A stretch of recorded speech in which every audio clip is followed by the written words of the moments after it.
As we say, Rob, it's been interesting times, and obviously salary cap changes have come into play whilst we've been in lockdown and that. But the good news is you've managed to tie down pretty much the majority of your senior squad to new extended deals. How excited and how pleased are you that boys want to stay at the Chiefs and are committing like they are? Oh, I'm delighted with what happened. I mean, so it seems strange really, because there's been an awful lot of news coming around from other clubs about what's happened around pay cuts and players leaving, players staying, whole squads adapting one thing, adapting the other. We just got on with our business pretty quietly. In the end, in that period between the salary cap change being discussed and when any new contract that was to be allowed in that new salary cap system had to be finalised on June the 18th, we did over 30 contracts.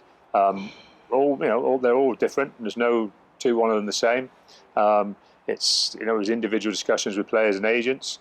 And I feel like we've got what we needed out of it. They're not all 4-year deals and they're not all 1-year deals. And they're not all subject to exactly the same clauses. But we feel we've done the right thing in kind of backing this playing group. That's how probably the best way to describe it is. This playing group has worked extremely hard for us, and there's always the change. 1 or 2 players change every year, but people know we're relatively fluid. We don't change a hell of a lot of players. And so we've got a good playing group here with an average age around, we've got an awful lot of players around 26, 27. We should have some expectation that barring those kind of tragic, serious injuries that can happen, that we should get a really good 3 or 4 years out of this group, and actually 3 or 4 years where the majority of them should still be improving and potentially playing their best rugby.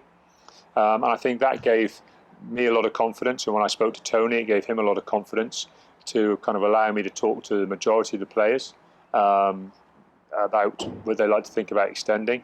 The truth is, we were already in discussions with a few of them anyway, because we had quite a large number coming off contract at the end of the 2021 season anyway.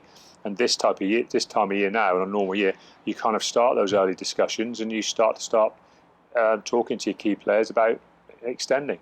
So all it really did was accelerate the programme for us a little bit. We're very happy with what we've managed to put in place. Not every player received an extension, but that's for the ones who haven't received them, it's a little bit irrelevant, because they're players who are in that kind of, I want to see how a year goes and know where I stand anyway. And that was always a scenario with those guys. And it doesn't mean the players who haven't accepted an extension will be leaving, because we've got ourselves, I'd like to think, in a salary cap position where we're pretty well settled if we want to be for a few years. But we've also got that little bit of room if a player leaves to obviously replace them. So we feel we're well set. And as I say, we feel we've got a group who can achieve a lot of things together, and it feels fantastic that we've given them the opportunity to stay together. Rob, it's a phrase you coin a lot. Retention is probably your best form of recruitment. So to know that you've got this group around, and like you say, they're a group that are settled for a long time already, but move forward. The two align, don't they? Because if you recruit well, then you want to retain. Because if your recruitment goes well, you end up with good players you want to keep here. And I think that's what's happened is over a number of years, with the work of our academy that's created and helped develop some fantastic young players, we'd obviously like to keep those guys around for obvious reasons. I don't need to go into the reason why you want to keep your academy players around. And then obviously we've done some good recruitment over the last couple of seasons to guys who can really be influential here. I think you got Stuart Hogg. Was he 26, 27 now? This is the time for him to really fly as a player. Same with Slady and some of these guys. They're of that age group. That whole kind of England under-20s group who came together now. They're all 26, 27. Cowan Dickies, Knowles and Slady's.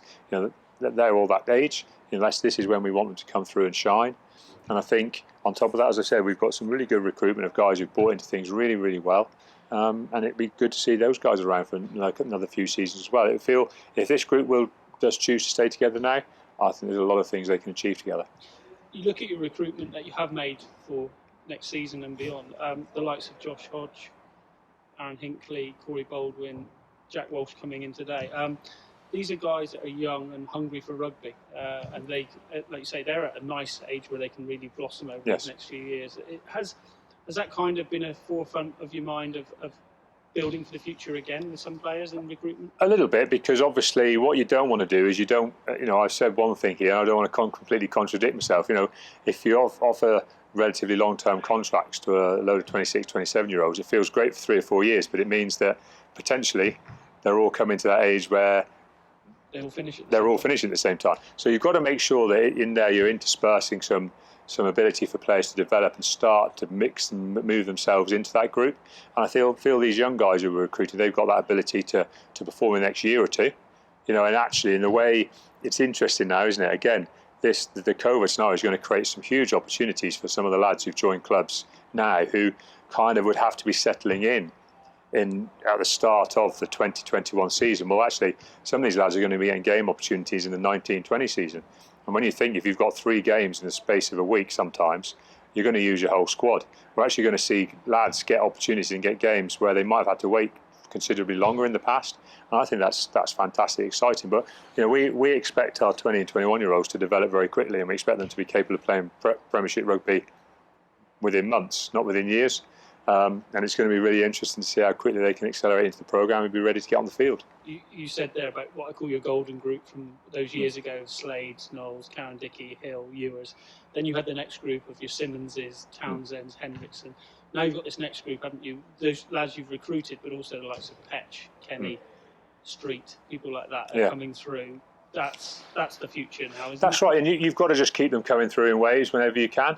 And as I said, I'm really excited about what's going on here at the club. And as I say, there's going to be some nail-biting games in this next section because, as I say, most of these lads are going to play.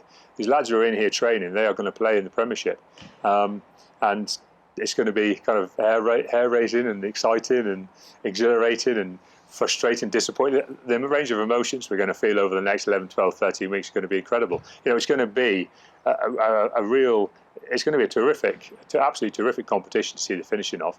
It's a shame, obviously, it's going to almost certainly start behind closed doors, but it would be amazing if it could finish in front of big crowds. That would be absolutely fantastic because it's almost like you could feel an appetite for it building. If you can't get into the ground for those first few weeks, but you can slowly get in there, and then come the end, you could have an absolute packed out place here in the last few rounds of the season. It'd be absolutely amazing. The atmosphere you could create on a nice day, weather amazing towards the end of the season. It could be an amazing thing for us to sell ourselves as a Premiership body, the quality of rugby we might get played in these next, I'd say, 2-3 months.